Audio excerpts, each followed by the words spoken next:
এই mob justice যেটা ঘটলো, মব অ্যাটেম্প্ট যেটা ঘটলো, এটাকে আমরা তীব্রভাবে নিন্দা জানাচ্ছি এবং আমরা আবারও বলছি যে আইনি প্রক্রিয়া গ্রহণের কাজটা স্বরাষ্ট্র মন্ত্রণালয় থেকে শুরু হয়েছে। পুলিশের সামনে যখন তাকে এরকম অপদস্থ করা হলো, এই বিষয়টা নিয়ে পুলিশ কেন? আপনারা অলরেডি সরকারের একটা বক্তব্য দেখেছেন। সরকার একটা বিবৃতি দিয়ে কেবল নিন্দা জানায়নি, সরকার এই কথাটাও বলেছে যে এই ব্যাপারে প্রয়োজনীয় পদক্ষেপ গ্রহণ করা হবে।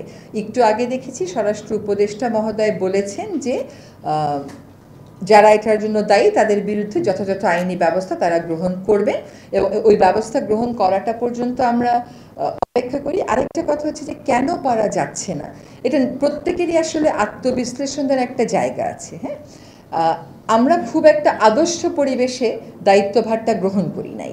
আমরা এর লোক ওর লোক এটা সবসময় শুনি, সে অর্থে আমাদেরকে কিন্তু ইস্যুভিত্তিক কাজ করে যেতে হচ্ছে, বিষয়টাকে প্রাধান্য দিয়ে কাজ করতে হচ্ছে। তো আমরা চেষ্টা করে যাচ্ছি, সব জায়গাতেই আমরা বলে যাচ্ছি, আমরা চেষ্টা করছি যতটা নন ভায়োলেন্ট উপায়ে পারা যায় সকল বিক্ষোভটাকে অ্যাড্রেস করতে। দমন তো আমি বলবোই না, কারণ প্রত্যেকেই তার গ্রিভেন্স প্রকাশ করার অধিকার আছে। সবকটাকে অ্যাড্রেস করার চেষ্টা করছি।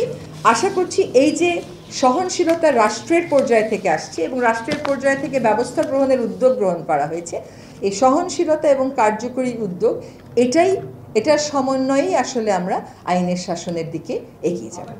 তখন কি আমরা কেউ ছিলাম বা আমরা ওটা তো পুলিশের একটা মামলা হয়েছে, পুলিশ গেছে গ্রেফতার করতে এবং এখানে যখন বলা হয়েছে আইনগত ব্যবস্থা গ্রহণ করা হবে, আইনগত ব্যবস্থা নিশ্চয়ই স্বরাষ্ট্র উপদেষ্টা মহোদয় আপনাদেরকে আরও বিস্তারিত করবেন।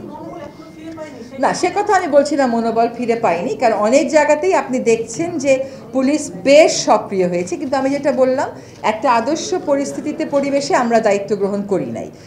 পরিবেশটাকে আদর্শ করবার জন্য আমাদেরকে সবসময়ই কাজ করতে হচ্ছে। আমি বলবো না যে মনোবল ফিরে আসেনি, কিন্তু তারা অনেকটাই সক্রিয় হয়েছে, হয়তো আরও সক্রিয় হবে। অ্যাজ আই সেড আর্লিয়ার, যে সন্তুষ্ট হবার কোনো সুযোগ কারোরই নেই। তবে এই মব জাস্টিস যেটা ঘটলো, মব অ্যাটেম্প্ট যেটা ঘটলো, এটাকে আমরা তীব্রভাবে নিন্দা জানাচ্ছি এবং আমরা আবারও বলছি যে আইনি প্রক্রিয়া গ্রহণের কাজটা স্বরাষ্ট্র মন্ত্রণালয় থেকে শুরু হয়েছে।